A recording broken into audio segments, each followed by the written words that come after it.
Today, I'm going to talk about managing cattle on clover pastures to prevent bloat. This topic is important because clover can be very valuable forage for cattle producers, but it can also create a serious health risk if it is not managed correctly. Clover improves forage quality, supports better animal performance, and helps reduce fertilizer costs. However, when cattle graze lush, wet, or clover-heavy pastures too quickly, they can develop frothy bloat. My goal in this presentation is to explain what bloat is, why clover can cause it, and what signs producers should watch for, and how producers can prevent it. Why clover matters. Clover is a useful forage because it improves the overall quality of a pasture. It is generally higher in protein and more digestible than many grasses. This means cattle can often gain weight more efficiently. When clover is included in the grazing system, clover also helps the soil because it is a legume. Legumes can fix nitrogen, which means they add nitrogen back into the soil naturally. This can reduce the need for commercial nitrogen fertilizer and help improve the productivity of the pasture. For producers, clover can be a good thing.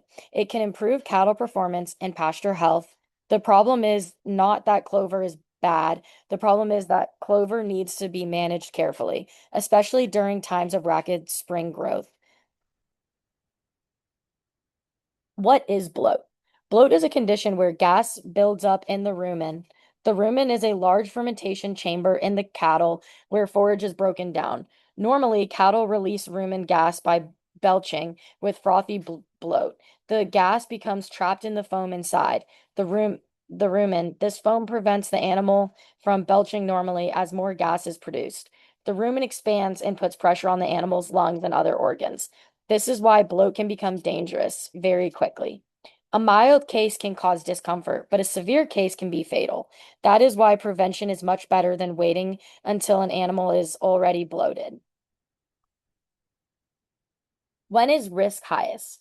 Bloat risk is highest when cattle are turned onto lush, wet, clover-heavy pastures, especially if they are hungry. Hungry cattle eat quickly, and many may consume a large amount of clover before their rumen has time to adjust.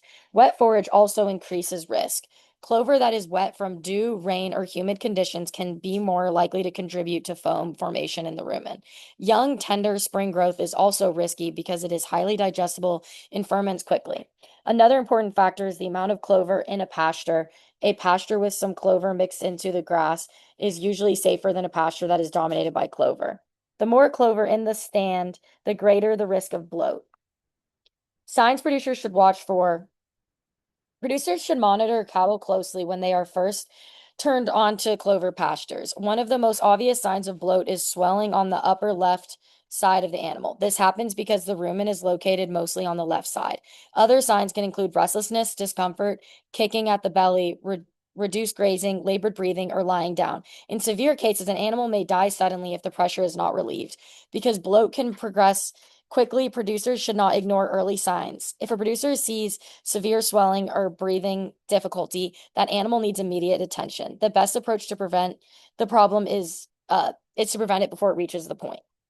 Prevention strategies. The most important prevention step is avoiding turning hungry cattle directly onto lush clover.